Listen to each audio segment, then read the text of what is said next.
Well, in my update today, I want to share a little bit about a psalm from King David, Psalm 61. King David was a man who was accustomed to dealing with difficulties in his life. Some of them were self-inflicted, some of them were circumstances outside of his own control. And like any person who is bombarded by troubles of this life, David began to grow faint-hearted. Listen to his response to the difficulties that he was going through in Psalm 61. Hear my cry, O God, listen to my prayer. From the ends of the earth I call to you. I call as my heart grows faint. Lead me to the rock that is higher than I. For you have been my refuge, a strong tower against the foe. I long to dwell in your tent forever and take refuge in the shelter of your wings. For you, God, have heard my vows.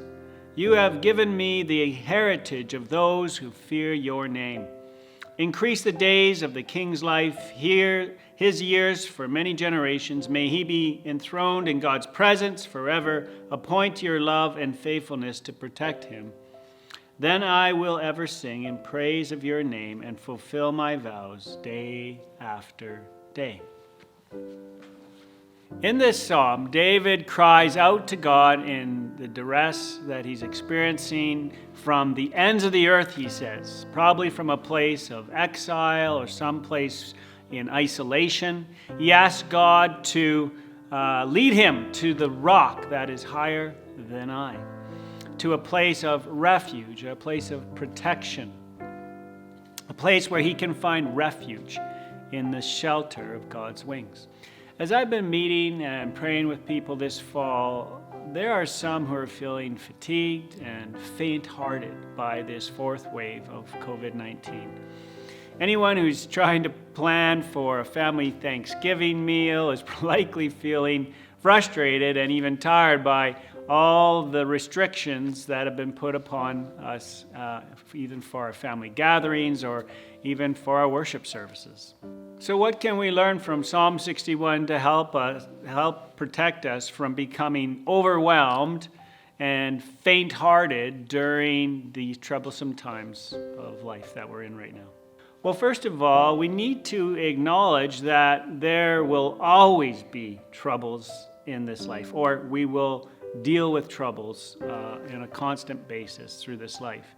If it's not COVID-19, it will be something else. If we assume that just because we're Christians, we will not face troubles, then we'll be ill-prepared when the troubles do come and think that God has somehow abandoned us. Jesus said, in this world you will have troubles, but do not be afraid, frightened or dismayed, or troubled or dismayed. For I am with you always, said the Lord, and I have overcome this world and all its problems, and I offer you my peace in the midst of them.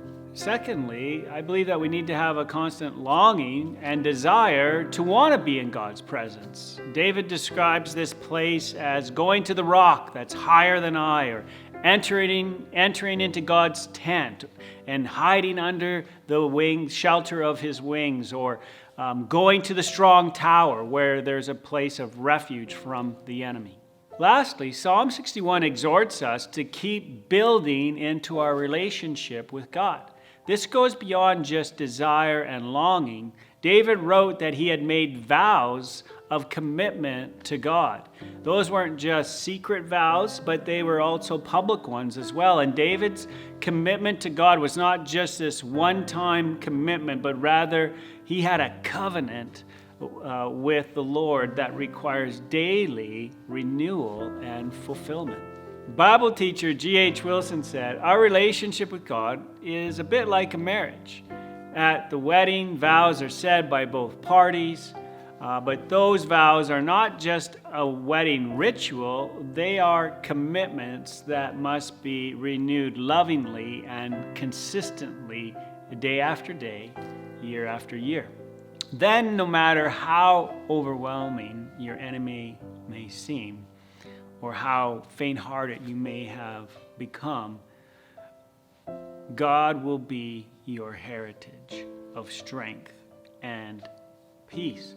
So be encouraged, Still Heights. God is still with us, and by his help, we will overcome this difficult season of COVID-19. I pray that God will fill you with a deep sense of thankfulness and hope this Thanksgiving weekend as you worship him, as you meet with your families. May the peace of Christ be with each one of you.